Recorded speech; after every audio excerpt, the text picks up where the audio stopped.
Assalamualaikum warahmatullahi wabarakatuh. Yang terhormat Bapak Kepala Sekolah, yang terhormat Bapak Ibu Bapak, serta yang saya sayangi teman-teman rekan guru sejarah di SMK Negeri Bangor. Puji syukur alhamdulillah di pagi ini kita bisa berkumpul dalam acara sosialisasi budaya positif di sekolah. Budaya positif ini adalah nilai-nilai kebajikan yang kita terapkan di sekolah untuk mewujudkan murid-murid kita menjadi murid-murid yang berkepribadian, yang mempunyai karakter. Arah akhirnya budaya positif ini kalau kita terapkan adalah arah akhirnya adalah mewujudkan profil pelajar Pancasila. Ini biodata saya. Nama kelas Wulandari, Surabaya, 31 Oktober tahun 76. Kelainan saya pengalaman kerja di Guru Produktif Alat Mesin Pertanian sejak 2003 sampai dengan sekarang, dan pernah menjadi dosen Akademi Komunitas yang Nganjuk 2011 sampai dengan 2021. Filosofi pemikiran Ki Hajar Dewantara. Filosofi ini menjadi landasan tindakan atau pembelajaran guru dalam mendidik murid. Jadi paradigma nanti, yang paradigma lama nanti akan kita pelajari ada perubahan pada saat kita mempelajari filosofi pemikiran Ki Hajar Dewantara. Ini Bapak pendidikan kita yang sudah memberikan banyak landasan-landasan pendidikan untuk diterapkan di negara kita di Indonesia. Seperti apa pemikiran atau filosofi Ki Hajar Dewantara? Mari kita lihat di sini filosofi pemikiran Ki Hajar Dewantara. Yang pertama adalah pendidikan menghamba pada murid atau berpihak pada murid. Pendidikan haruslah berpihak pada murid sesuai dengan minat, bakat, dan kemampuan anak. Ya, yang dimaksud menghamba murid ini ya, murid ini kita gali potensinya, minatnya, bakatnya sebaik-baiknya. Ya, kita mulai merubah paradigma yang lama. Pendidikan atau pembelajaran berpusat pada siapa? Guru. Ya, betul Pak Adam. Guru diceramai satu arah ya, diceramai, bagi nulis, tugas selesai. Tapi paradigma ini harus kita rubah sesuai filosofi pendidikan Ki Hajar Dewantara. Yang kedua, pendidikan adalah menuntun segala kekuatan kudrat yang ada pada anak, baik itu kudrat alam dan kudrat zaman, agar mereka mencapai keselamatan dan kebahagiaan setinggi-tingginya. Tujuan akhir dari pendidikan ini adalah keselamatan dan kebahagiaan dari murid-murid kita. Kodrat alam di sini, misalnya alam di Jawa Timur dengan alam di Nusa Tenggara tidak akan sama. Maka perkembangan anak pun tidak akan sama. Jangan kita sama ratakan se-Indonesia pendidikannya sama, tidak akan sama. Anak yang di Sulawesi di pedalaman dengan di perkotaan, di Kalimantan, di Kabupaten Rimba pun tidak akan sama. Maka dari itu ya kita menyesuaikan dengan kodrat alam mereka. Untungnya kita berada di Jawa Timur, alamnya sudah alam yang kondusif. Ya, anak berangkat sekolah mungkin 10 menit, 15 menit jalannya tidak terlalu sulit. Coba kalau yang ada di Sulawesi harus pakai rakit, ada yang bergelantungan di jembatan dan sebagainya. Nah, kodrat zaman kita sudah berubah. Zaman yang anak-anak sekarang dengan zaman kita sudah berubah. Maka dari itu ya pembelajaran kita ya sesuai dengan kodrat zaman anak yang sekarang. Ya, kodrat anak zaman sekarang penggunaan IT, teknologi dan sebagainya. Ya, guru mengikutinya. Kodrat zamannya ada pada anak. Kenapa guru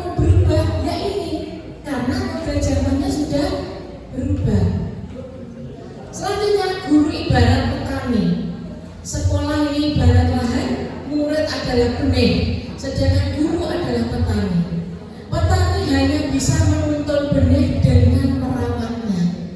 Bisakah benih jagung kita merubahnya ke benih padi? Tidak bisa. Kita hanya bisa menuntun tumbuhnya benih tadi sesuai dengan perkembangannya, supaya perkembangannya menjadi baik. Tapi kita tidak bisa merubah anak, ya, dengan yang bukan kodratnya, ya, hanya menuntun. Yang terakhir adalah trilogi pendidikan, dan ini semua kita sudah tahu, yaitu Ing Ngarso Sungklodo, Ing Madya Manungkaso, dan Tuturi Handayani. Artinya apa? Ing Ngarso Sungklodo di depan memberi contoh, Ing Madya Manungkaso di tengah memberikan semangat, Tuturi Handayani di belakang memberi dorongan. Ya, ini harus prinsip ini kita sebagai landasan sistem AMOM yang ada di pendidikan kita. Guru berpakaian rapi, contoh yang berarti ya, Ing Ngarso Sungklodo. Guru memberi semangat, ayo belajarnya rajin, ayo kita terapkan disiplin. Ini guru membangun karsa, membangun semangat. Tuturi Handayani di belakang mendorong. Ya, ini pemikiran ini merupakan perubahan paradigma dari paradigma lama. Guru hanya memerintah, guru hanya bisa mengontrol siswa. Akhirnya siswa harus selalu dikontrol. Pelajaran seperti ini sudah lama berarti ya. Jadi sudah tidak relevan lagi dengan sekarang. Berikutnya, disiplin positif dan nilai-nilai kebajikan universal. Budaya positif. Apa itu budaya positif? Budaya positif ini adalah perwujudan dari nilai-nilai atau keyakinan universal yang ditetapkan di sekolah. Budaya tersebut dalam wujudnya apa? Yaitu visi misi sekolah, tutur kata semua warga sekolahnya, kebersihan sekolah, kegiatan belajar mengajarnya, keyakinan-keyakinan, nilai-nilai dan asumsi dasar yang diambil oleh warga sekolah. Kita bisa melihat sekolah A misalnya, budayanya sudah budaya positif, tertib, tidak ada terlambat, baju rapi, kelas rapi, tidak ada sampah berserakan, warganya tutur katanya baik, sopan. Nah, itulah yang dinamakan budaya positif. Sekolah kita sudah menerapkan budaya positif, ya. Atas kerjasama siapa? Semua warga. Tidak bisa satu orang bisa merubah menjadi budaya positif. Ini harus semuanya terlibat, semuanya bekerja sama. Selanjutnya, pertanyaan romantik. Jawabannya setuju atau tidak setuju? Yang pertama, hukuman dapat mendisiplinkan anak. Hukuman dapat mendisiplinkan anak. Setuju? Ada yang setuju, ada yang tidak? Nah, hukuman seperti apa? Kedua coba ya, atau pemberian hukuman dengan hal positif seperti dihukum membaca, dihukum membersihkan halaman di halaman sekolah dapat meningkatkan disiplin anak.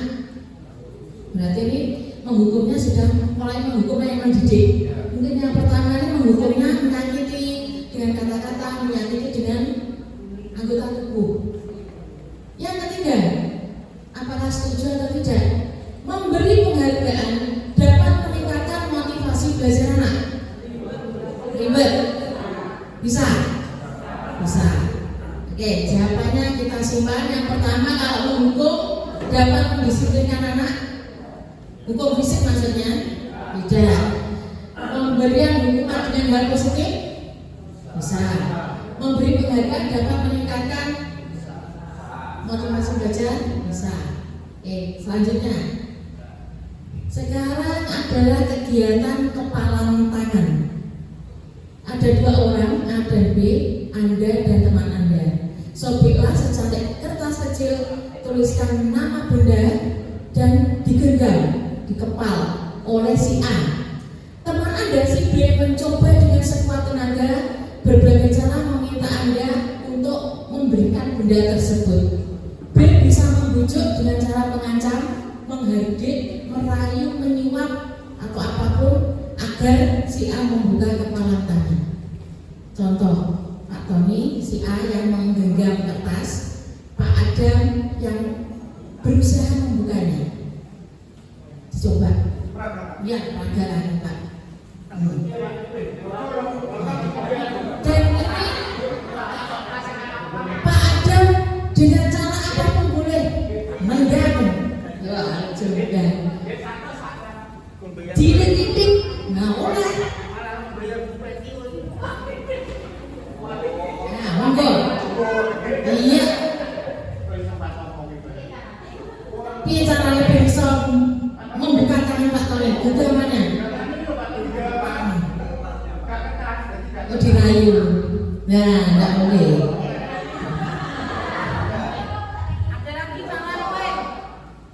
Cara lain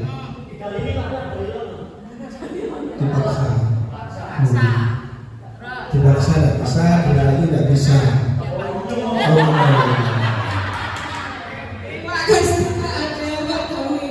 Nah, tadi itu sama dengan murid kita. Murid kita itu sebagai Pak Tony, Pak Adam sebagai guru. Bisakah memaksa murid kita? Tidak bisa. Karena dorongan ingin membuka atau menutup itu didorong oleh dalam dirinya sendiri. Pak Adam sebagai guru memaksa seperti apapun, disiplinkan anak seperti apapun. Kalau anaknya tetap tidak mau disiplin gimana? Ya tidak akan berhasil. Berarti yang bisa mengontrol ingin disiplin, ingin datang tepat waktu adalah siswa kita. Guru hanya bisa menuntun, ngandani. Tekniknya ngandani, tekniknya menuntun lagi ada. Ya, jadi hukuman dan sebagainya. Apa yang habis baterainya Bu. Apa yang dilakukan Pak Adam mau dipukul Pak Tony. Nah, semakin menjadi-jadi. Ya, semakin tidak akan diberikan. Jadi yang mengontrol dirinya sendiri, seseorang itu adalah dirinya sendiri. Nah, ini coba kita lihat lagi seperti apa perubahan paradigma dari stimulus respon ke stimulus ke teori kontrol atau teori pilihan. Siapa sesungguhnya yang bisa memiliki kontrol? Kalau dulu stimulus respon, zaman dulu ya, sebelum kita mengetahui ada teori pilihan, stimulus respon, kita mencoba merubah orang agar berpandangan sama dengan kita. Wih, itu stimulus respon. Kudu podo aku, lek gak podo selentik, jewer. Itu pendidikan zaman dulu. Guru gawane gitik, gawane, nah ceples. Sekarang tidak boleh. Teori pilihan, kita berusaha memahami pandangan orang lain terhadap dunia. Stimulus respon, perilaku buruk dilihat sebagai sesuatu kesalahan. Sedangkan teori kontrol, semua perilaku pasti punya tujuan.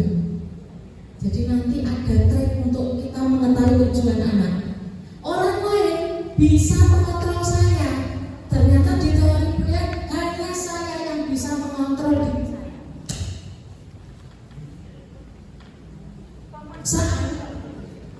Pada saat bujukan gagal ya tadi, bujukan pertama gagal, bujukan kedua gagal, lah kok akhirnya dialami.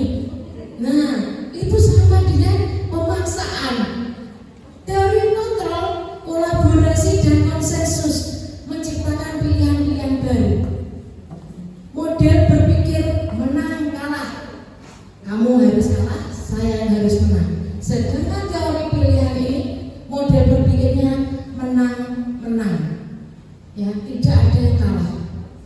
Berikutnya,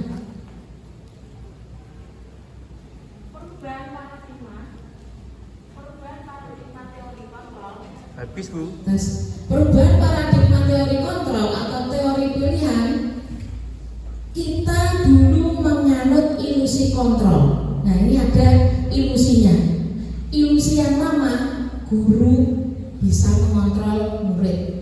Guru harus patuh pada murid. Itu saya. Dulu seperti itu. Kalau anak masuk terlambat 5 menit, menghubungi larangan ping 2. Masuknya terlambat 10 menit, ping 5.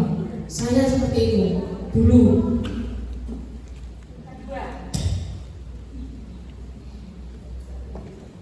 Tes kedua, ilusi bahwa kritik akan membuat orang merasa bersalah dapat menguatkan karakter. Dengan anak dikritik terus, kamu ini salah terus.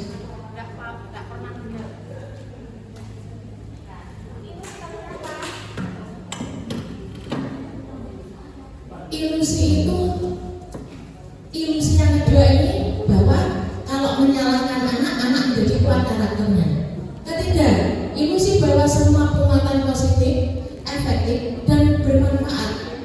Yang ketiga, bahwa orang dewasa memiliki hak untuk memaksa. Karena ini anaknya kecil, kita memaksa. Siapa yang di rumah seperti itu?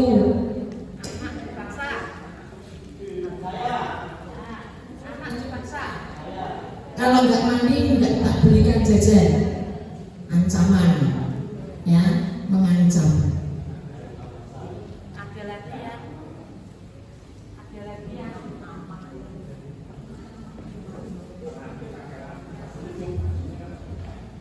Ada lagi yang memberi sanksi. Oh, tak cepres nanti. Nah itu saya sama. Ternyata itu tidak boleh. Ya, ilusi seperti ini itu ilusi yang sudah lama. Berikutnya Mbak.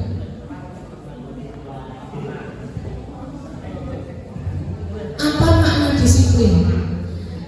Disiplin ini berasal dari bahasa Latin disiplina yang berarti belajar. Disiplin diri membuat orang menggali potensinya menuju sebuah tujuan apa yang dia hargai. Namun dalam budaya kita, makna kata disiplin telah berubah menjadi sesuatu yang dilakukan seseorang kepada orang lain untuk mendapatkan kepatuhan. Kecenderungan umum menghubungkan kata disiplin dengan ketidaknyamanan, bukan dengan apa yang kita hargai atau mencapai suatu tujuan mulia. Contoh, disiplin hubungannya nanti dengan hukuman. Disiplin membuat ketidaknyamanan. Memang iya, awal-awal disiplin itu membuat tidak nyaman. Tapi kalau dia sudah ada motivasi dalam dirinya untuk melakukan disiplin, semua tidak ada kata tidak nyaman. Karena dengan disiplin akan menjadi nyaman. Ya, jadi tujuan budaya positif adalah membuat semua menjadi nyaman dan aman. Apa itu disiplin positif? Disiplin diri dapat membuat seseorang menggali potensinya menuju pada sebuah tujuan atau sesuatu yang dihargai dan bermakna. Disiplin diri juga mempelajari bagaimana cara kita mengontrol diri dan bagaimana menguasai untuk memilih tindakan yang mengacu pada nilai-nilai yang kita hargai. Jadi disiplin ini kita menganut nilai-nilai yang kita hargai. Contoh, membuang sampah pada tempatnya. Nilai apa yang terkandung kalau kita membuang sampah pada tempatnya? Kebersihan. Anak-anak jangan berlari-lari di kelas, berjalan saja. Berarti apa nilai yang terkandung? Nilainya keselamatan. Anak-anak pakai sepatumu, jangan dilepas kalau berada di luar. Mengandung nilai apa? Ketertiban dan keselamatan juga, takutnya kena ada paku dan sebagainya. Nah itu peraturan dibuat sekolahan pasti mengandung nilai, pasti mengandung nilai positif. Tapi kadang-kadang anak ini tidak mengerti kandungan dari nilainya, yang dia tahu peraturan. Nah nanti peraturan ini bisa kita intikan lagi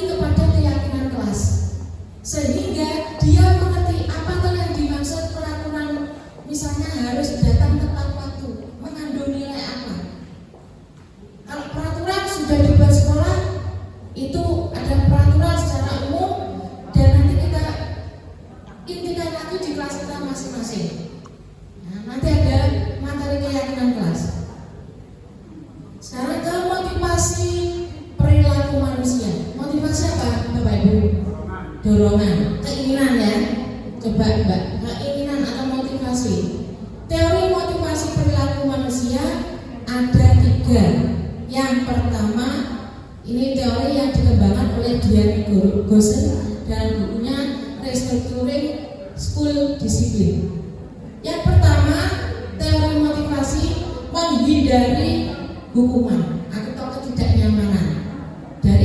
Jadi tidak ada dalam dirinya sadar untuk melakukan disiplin tadi, dalam dirinya tidak ada, tapi dia ada pengaruh dari luar, motivasi ekstern, karena takut akan adanya hukuman. Ini anak-anak kita. Yang kedua, untuk mendapatkan imbalan dari orang lain. Kalau saya berbuat ini, saya ingin mendapat imbalan. Itu juga motivasi ekstrinsik dari luar. Yang ketiga, motivasi untuk menghargai dirinya sendiri. Ini wajib kita tanamkan ke anak-anak. Bukan lagi motivasinya ekstern atau ekstrinsik, tapi motivasi intrinsik, yaitu menghargai dirinya sendiri. Jadi dia datang ke tempat itu bukan karena dia takut dihukum, bukan ingin dipuji, bukan ingin diberi imbalan, tapi karena dia sudah merasa bahwa datang ke tempat itu adalah kebutuhannya. Ya, sekali lagi kebutuhannya. Bapak Ibu datang ke sekolah, ada yang menyuruh tidak ada ya. Berarti itu adalah sudah dia bertanggung jawab, kita bertanggung jawab atas tugas kita. Ini ada dimaksud dengan motivasi internal. Hukuman, tindakan terhadap suatu pelanggaran pada umumnya berbentuk hukuman atau konsekuensi. Anak siapa itu duduk di pojokan dimarahi ibunya? Ada seperti itu dulu, ya kayak kita dulu. Suruh duduk pojokan dimarahi, sedino ning kono. Enggak diberi minum, itu hukuman, menyiksa namanya. Nah ini malangkrek, gurunya malangkrek, tulis di papan tulis 1000 kali. Saya tidak datang terlambat, saya tidak datang terlambat. Itu pun juga sama namanya hukuman. Gambar ketiga, dijewer. Dijewer ini adalah menyakiti secara fisik. Kalau memarahi berarti apa? Menyakiti secara verbal. Nah, guru BK ini pasti mengerti ini, pasti sudah mempelajari ini semua. Ini semua adalah psikologi juga. Guru BK ini sudah katam ini. Selanjutnya dihukum oleh penghargaan. Penghargaan itu apa? Suatu hukuman. Kita lihat penghargaan seperti apa. Yang ternyata penghargaan yang kita berikan ternyata menghukum, membuat anak-anak tidak lagi efektif prestasinya, justru menurun. Ini kita lihat bahwa penghargaan berlaku sama dengan hukuman dalam arti meminta atau membujuk seseorang melakukan sesuatu untuk memenuhi tujuan. Dengan dorongan eksternal akan ada faktor ketergantungan. Beberapa dampak dari pemberian penghargaan dari Alfie Kohn 93. Ini kayaknya kita itu memberi penghargaan, tapi justru menghukum. Pengaruh jangka pendek dan jangka panjang. Ternyata saya juga sering salah. Kalau anak saya nilainya bagus, langsung saya ajak jalan-jalan. Anak saya berprestasi A, dia langsung nagih ke saya, Ibu kalau saya berprestasi saya diberi apa? Loh, nah kok seperti ini ternyata nagih. Karena Pak saya sudah terbiasa seperti itu. Akhirnya pada saat saya tidak bisa memberikan, dia menagih saya. Oh berarti anak saya pun ingin imbalan. Yang kedua, penghargaan tidak efektif. Jadi kita memberikan banyak uang, banyak tenaga, tapi tidak efektif untuk membuat anak menjadi berprestasi. Penghargaan merusak hubungan. Contoh, ranking 1 itu kalau itu sebagai penghargaan ya, diberi ranking 1 itu penghargaan. Tetapi temannya yang lain merasa gimana? Iri,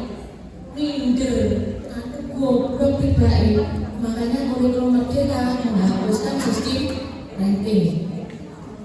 Selanjutnya, mengurangi ketepatan, menurunkan kualitas, mematikan kreativitas, penghargaan mendukung motivasi dari diri sendiri. Nah, kalau mau penghargaan itu motivasi dari diri sendiri, insya Allah anak-anak kita ini ingin melakukan sesuatu tapi dari dalam dirinya sendiri tidak ingin suatu penghargaan. Selanjutnya, keyakinan kelas. Apa itu keyakinan kelas? Tadi adalah peraturan yang kita intikan lagi di dalam kelas. Tidak usah panjang-panjang, cukup pendek-pendek saja. Pembentukan keyakinan kelas atau sekolah. Keyakinan kelas lebih abstrak daripada peraturan yang lebih rinci dan konkret. Keyakinan kelas berupa pernyataan universal. Pernyataan keyakinan kelas senantiasa dibuat dalam bentuk yang positif. Jadi kalau membuat pernyataan kelas jangan ditulis siswa tidak boleh membawa bekal. Ini tidak boleh, tidak usah diikutkan. Ya, siswa tidak boleh berlari-lari. Cukup ditulis siswa berjalan di kelas. Jadi negatifnya tidak usah dicampurkan, tapi dirubah menjadi positif. Keyakinan kelas hendaknya tidak terlalu banyak sehingga mudah dilihat dan dipahami oleh semua warga kelas. Keyakinan kelas sebaiknya sesuatu yang dapat diterapkan di lingkungan tersebut. Semua warga kelas hendaknya ikut berkontribusi dalam pembuatan keyakinan kelas lewat kegiatan curah pendapat. Kita ikutkan untuk berdiskusi membuat keyakinan kelas. Bersedia meninjau kembali keyakinan kelas dari waktu ke waktu, bisa berubah dari waktu ke waktu.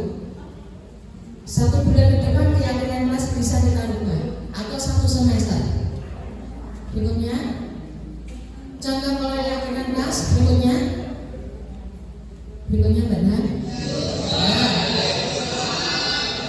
Ini video yang sudah saya lakukan kegiatan membuat keyakinan kelas di kelas. Siswa saya beri kertas, mereka menuliskan keyakinannya. Setelah itu kita rangkum kertas-kertas tadi, kita lihat apa yang disetujui. Kalau sudah disetujui, next ya. Kalau sudah disetujui oleh semua kelas, kesimpulannya kan banyak tadi ya. Saya buatkan seperti ini, keyakinan kelas 10 meter. Jaga kebersihan ruang kelas kita. Positif tidak ini bahasanya atau redaksionalnya? Positif. Kedua, saling menghormati dan menyayangi. Nah, ini kata-kata positif. Mari disiplin waktu. Jadi datang tepat waktu, masuk jam pelajaran tepat waktu. Lalu terapkan budaya 5S. Senyum, salam, sapa, sopan, santun. Nah, ini boleh masing-masing kelas membuat keyakinan sendiri, berperilaku jujur dan mandiri. Jadi tidak boleh mencontek. Kalau ada tugas dilakukan secara mandiri. Tapi kalau untuk berkelompok ya kita lakukan secara kelompok. Keyakinan kelas 12 makan ini selalu hampir sama. Yang berbedanya adalah selalu gembira, saling membantu, selalu gembira. Jangan ada yang tukaran, jangan ada yang bertengkar, dan seterusnya.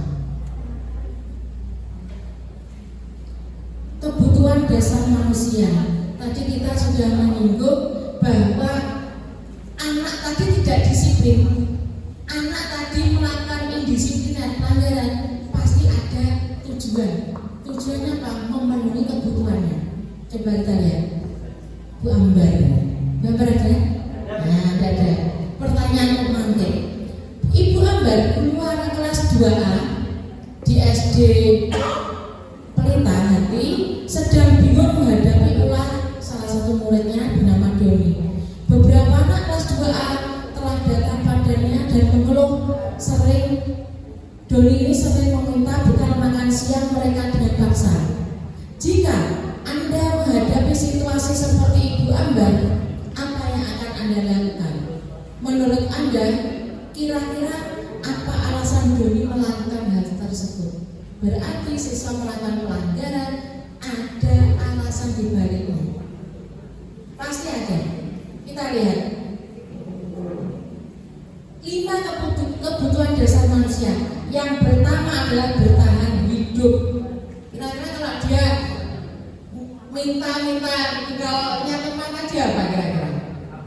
Nah, lapar. Apa kalau lapar nih Pak? Bertahan hidup. Jadi Doni tadi benar, sebenarnya benar bertahan hidup, tapi caranya yang nggak benar. Kedua, kasih sayang dan rasa diterima. Ketiga, kekuasaan atau power. 5 dasar ini kita semua ada loh di sini. Kesenangan, manusia yang pengen senang. Terus kebebasan, merdeka, freedom. Ya, makan, minum, kebutuhan dasar. Tapi apa yang dilakukan Doni? Sebenarnya sudah benar, dia memenuhi kebutuhan hidup. Jawabnya gini, nah saya lapar loh Bu. Ya enggak? Ya guru BK itu pokoknya seperti memenuhi lapar Bu. Tapi yang dia lakukan bukan membeli makanan, meminta makanan secara paksa misalnya. Itu tidak berkali-kali mungkin Doni ini. Nah, Bu Ambar, apa yang harus dilakukan kalau begitu? Memberi makan. Memberi makan bisa. Terus memberi solusi. Berbagi. Tidak apa-apa berbagi. Besok kalau saya lapar, saya menemui Pak Matrus. Ya betul, itu yang memberi tidak apa-apa. Berikutnya 5 posisi kontrol kita sebagai guru. Tadi Pak Adam nggak bisa kontrol Pak Tony. Sekarang kita lihat posisi kontrol kita.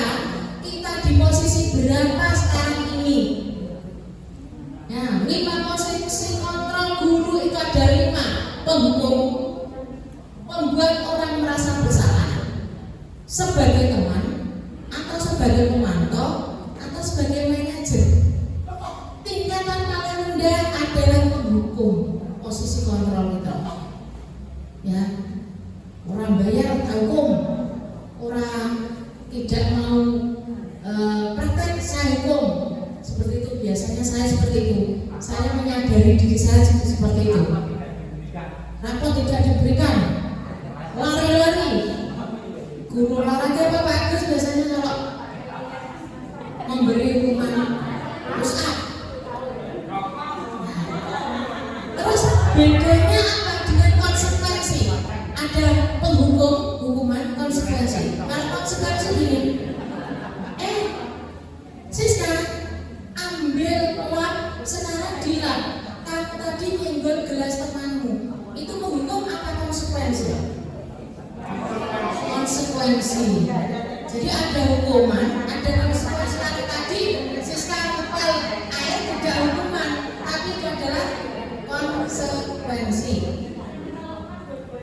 Dua-duanya. Nah, ini saya banyak ini mulai penghukum, ya. Posisi kontrolnya ada 5. Penghukum, menghardik, wah ini, menunjuk-nunjuk, menyakiti, menyindir. Siapa yang merasa? Ya saya. Saya, guru berkata, kalau kamu tidak melakukannya, awas ya, rasakan ya. Siapa? Saya. Hasil memberontak, hasilnya ya siswa memberontak, menyalahkan orang lain dan berbohong. Ya Pak ya, akhirnya siswa berbohong. Kaitan dengan dunia berkualitas, murid meletakkan guru di luar dunia berkualitasnya.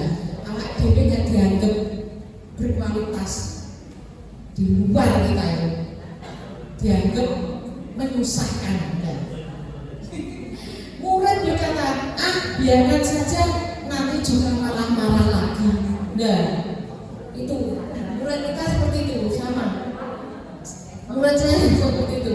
Dampak pada murid mengulangi kesalahan. Nah, diulangi anak sesuai marah-marah nek.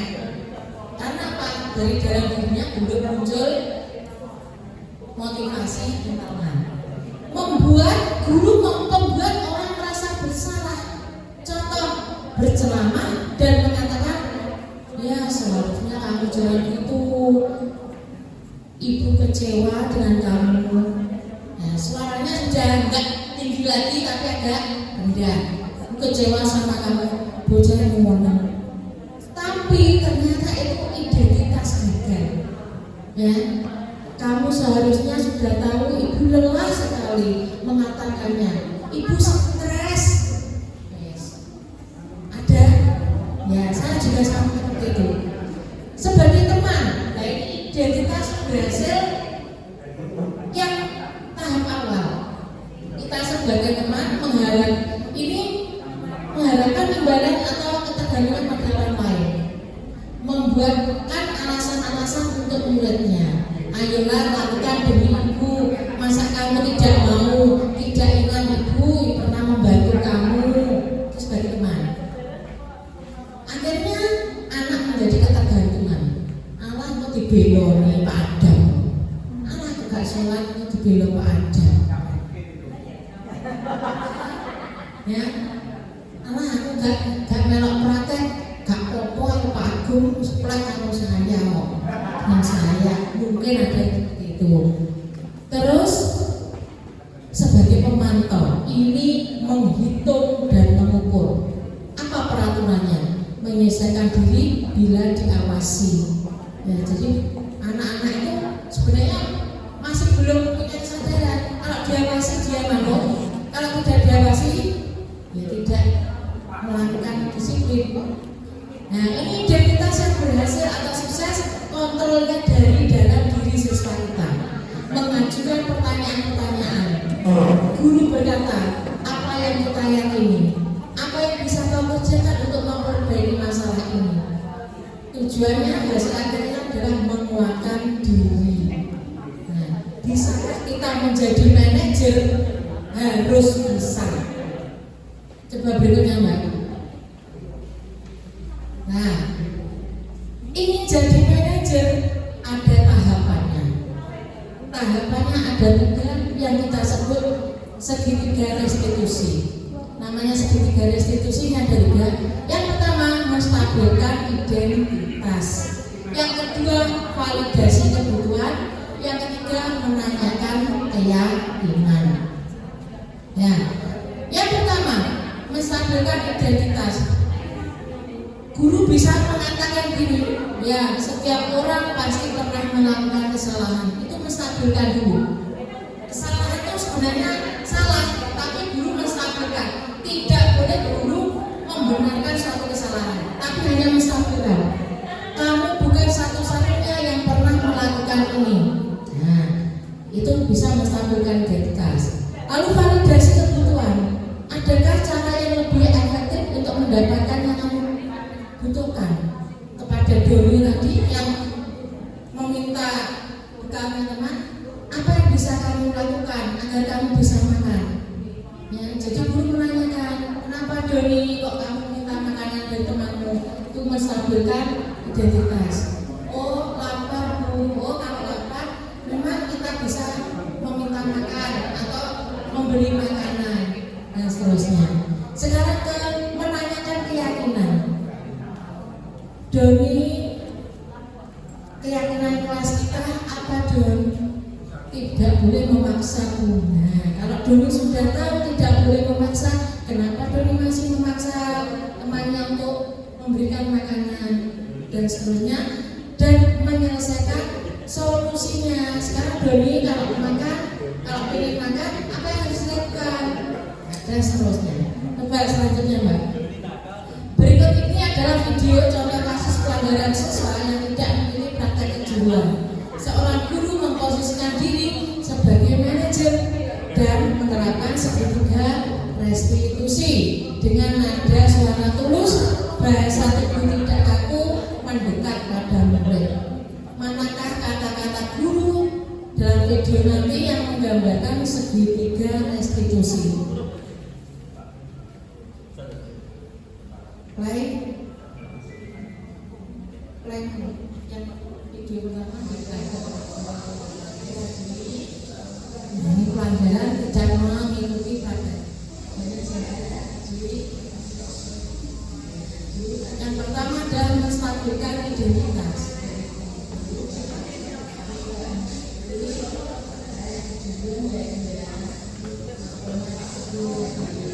Mapelnya Pak Teguh dia tidak mengikuti praktek adini.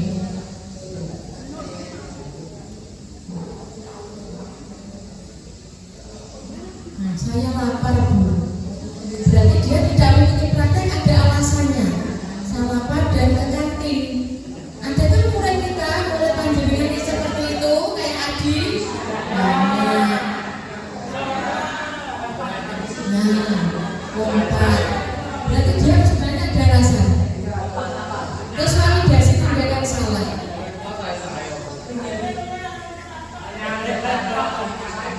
Oh, tidak ada. Nah, validasi tindakan salah. Sebenarnya makan itu wajar kalau kita sudah lapar. Tapi sarapan ini pada saat jam pelajaran, kesalahannya di situ. Ya, kesalahannya di situ. Ya, sebenarnya dia itu sudah mengaku salah sebenarnya. Tapi kita validasi kesalahannya.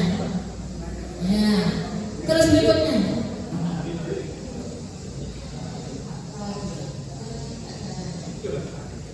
Berikutnya setelah validasi tindakan salah, nah menanyakan keyakinan. Nah, dia itu memperbaiki diri ternyata. Dengan cara apa? Maka dari kemampu.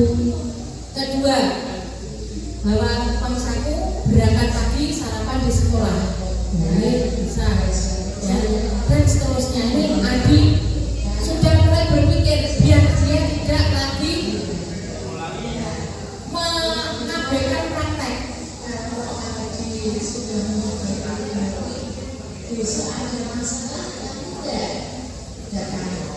Setelah dia yakin bahwa ada solusi, saya harus makan di rumah atau beli makanan di sekolahan, berangkat pagi. Keyakinan berikutnya harus kita munculkan.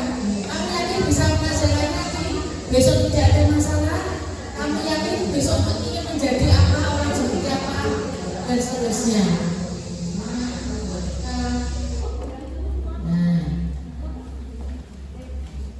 Nah, kita sudah membahas tentang semua budaya positif yang ada di sekolah kita.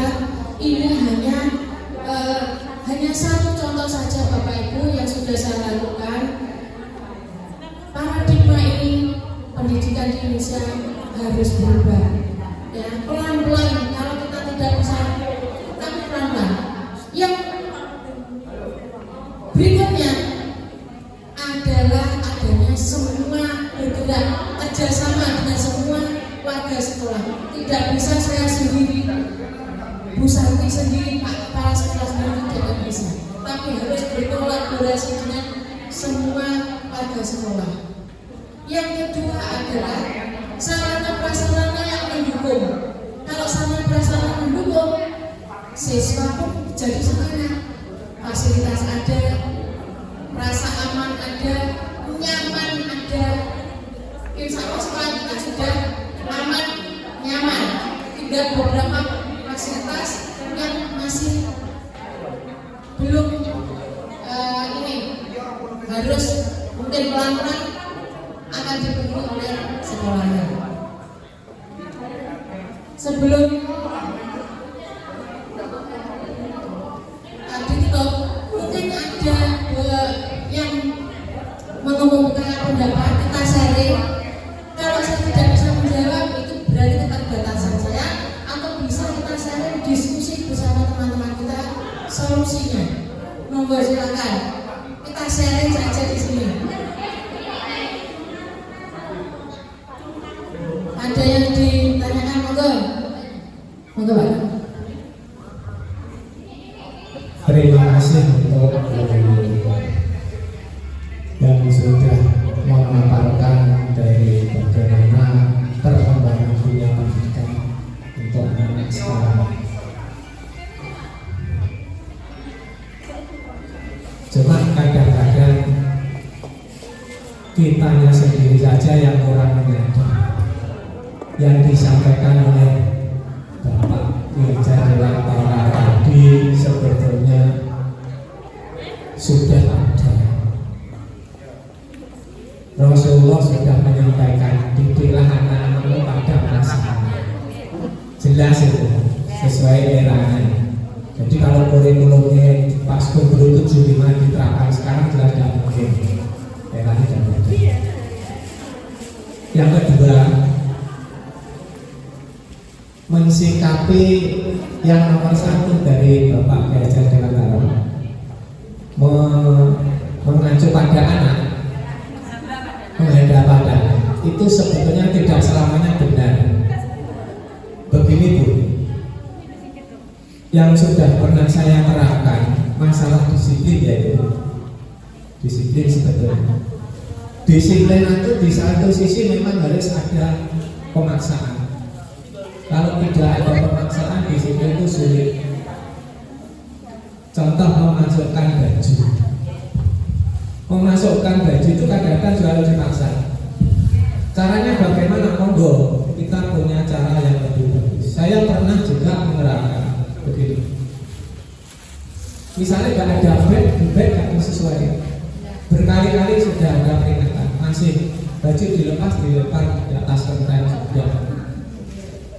Dan sudah akan ada itu. Nah, terus masalah menghamba pada anak tadi. Sekarang tidak ada anak yang jalan kaki gitu. Apalagi naik sepeda panjang kecuali Rizky. Itu dipaksa kayak apa Rizky ya semua ini. Ya. Ya. Dan tidak ada kendaraan anak-anak itu yang gak bisa lari cepat. Tapi kenapa kenyataannya masih terlambat? Nah, kalau kita masih menghamba pada anak, selamanya anak itu masih seperti itu. Caranya bagaimana? Ya anak itu didudukkan di tanah masing-masing, ada respect dari kita. Rumahku mana sawah. Saya pernah, anak itu naik bis, Aceh. Saya pagi habis itu sudah di Aceh. Saya naik bis dari sana sampai turun di Gang Jambu BRI, masuk sampai ke sono tidak ada jambu. Kenyataannya apa? Yang Aceh sudah terurus pulang semua. Hebatnya apa? Anak-anak itu masih nongkrong tidak segera naik. Nah, ini kalau sekarang sudah bawa sepeda motor, kalau anak itu masih terlambat, kita harus beri sanksi yang tegas. Perlu kita ini masukan. Jadi semuanya yang namanya paksa itu kadang-kadang masih kita perlukan. Terima kasih Bu. Terima kasih Pak Sugeng. Ini pemaksaan masih kita perlukan. Berarti kontrol dari luar masih dibutuhkan. Betul Pak Sugeng. Kadang-kadang memang kontrol dari luar memang masih harus kita butuhkan. Ya. Ya, tetapi anak-anak tetap kita ajak memecahkan solusi, merestitusi dirinya sendiri agar memunculkan motivasi dari dalam dirinya sendiri. Insya Allah mungkin motivasi itu tidak muncul sekarang Pak Gem.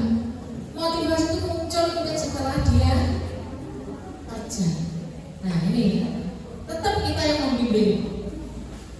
Walaupun ada pemaksaan hukuman, tetap kita melakukan restitusi atau perbaikan pada anak. Yang jelas Pak kita tidak langsung menghukum. Nah, pasti ada kontrol dari guru sebagai pemantau. Meskipun belum taraf manajer, pemantau. Pak Sugeng pasti secara tidak sadar sudah menerapkan restitusi, segitiga restitusi, tapi mungkin belum lengkap. Mungkin baru 2 poin yang dilakukan Pak Gem. Sudah, ternyata kita semuanya sudah melakukan segitiga restitusi, tapi kadang belum lengkap. Atau kadang-kadang hasilnya belum maksimal terhadap anak. Ya, itu peran kita sebagai guru terus membimbing perilaku anak. Kita menuntun. Kita tadi kan petani benih tadi ya, yang menuntun. Kalau kita langsung merubahnya dengan yang tidak akan bisa. Ya, jadi sudah bilang kita itu seperti petani. Ya. Bu Rizky yang seperti itu, ya nggak bisa dirubah, ya nggak bisa.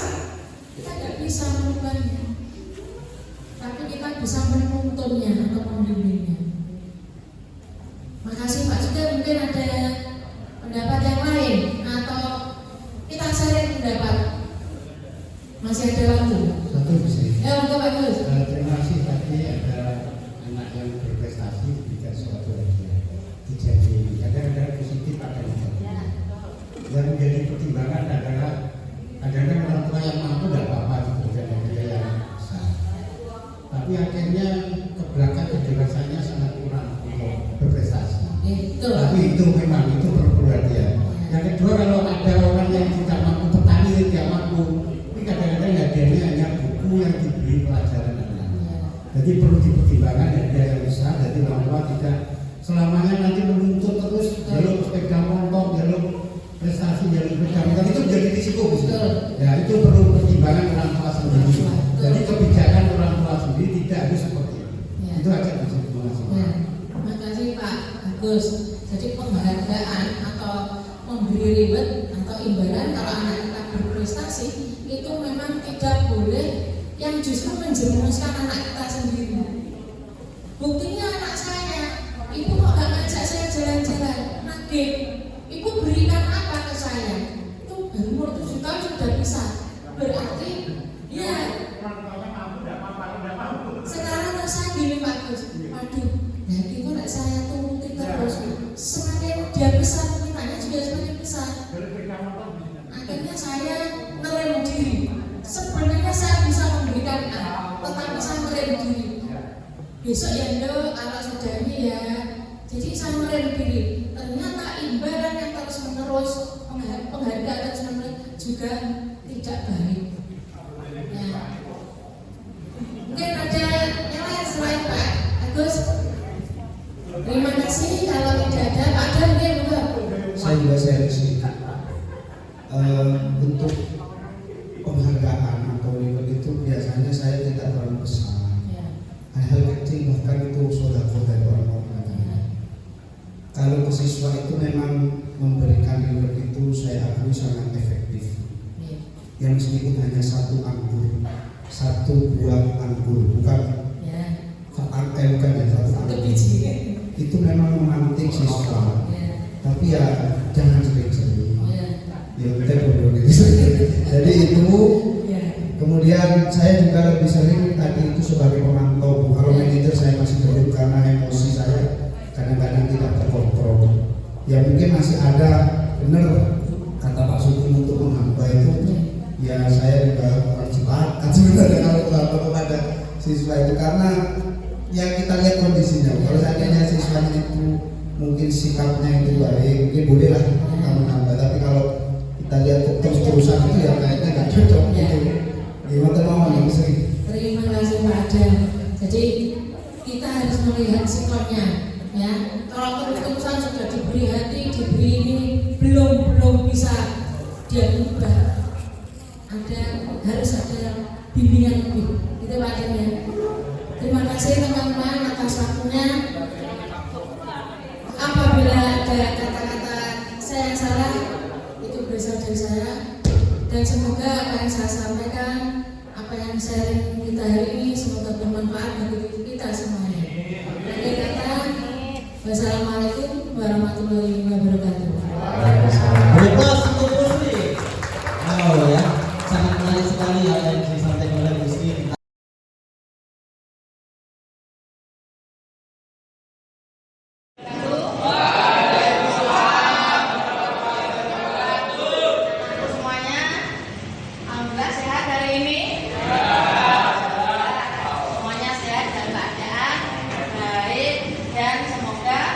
Pembelajaran hari ini kita dapat mengambil pembelajaran yang baik.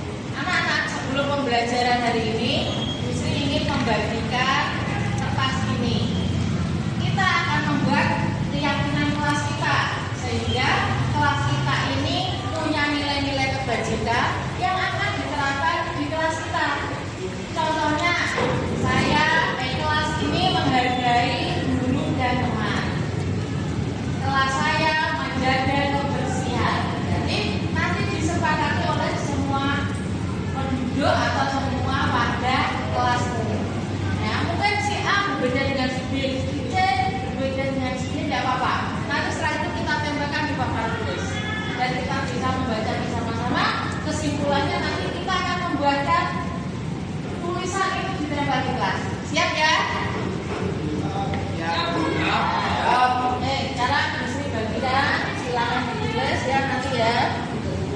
kita tempelkan di papan tulis.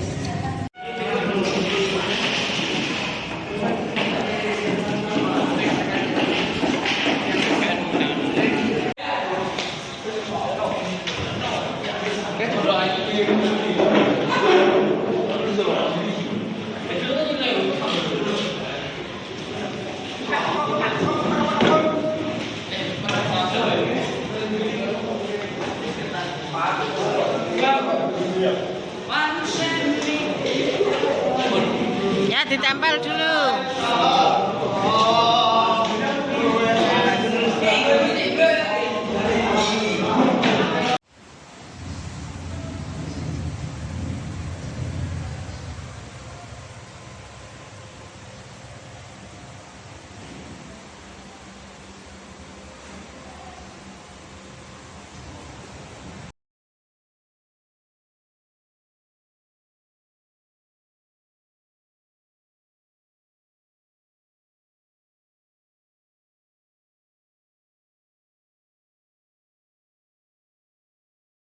Assalamualaikum warahmatullahi wabarakatuh, Adi. Assalamualaikum warahmatullahi wabarakatuh.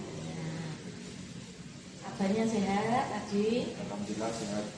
Iya, Adi. Tadi Bu Sri mendapat laporan dari guru bahwa Adi tidak mengikuti praktek kejuruan ya, Adi ya. Iya, Bu. Mapelnya Pak Teguh, Adi. Ya. Kenapa Adi nggak ikut mapelnya Pak Teguh praktek? Anu, Bu, tidak ikut praktek karena kan saya lapar, Bu, di kantin sarapan. Oh, di kantin sarapan. Iya, tidak apa-apa. Kamu memang orang kalau lapar tuh memang wajar untuk mengisi perutnya biar nggak lapar ya. Ya, Bu Sri sendiri kalau lapar ya harus segera makan. Nah, kira-kira salah apa benar perbuatan tadi tidak mengikuti praktek? Salah, Bu. Salah. Kan kita sudah punya keyakinan kelas bahwa kita harus selalu mengikuti kegiatan praktek. Ya benar ya, Adi ya. Adi, kira-kira bagaimana caranya Adi untuk memperbaiki agar besok mengikuti praktek? Anu, Bu, bawa bekal dari rumah biar tidak terlambat lagi. Apa lagi? Ada lagi nggak caranya?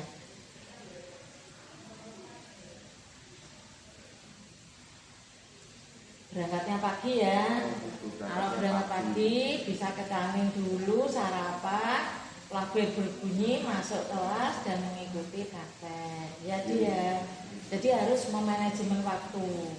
Jadi jangan sampai kamu sarapan pada saat jam praktek. Ya dia. Iya, Bu. Oke.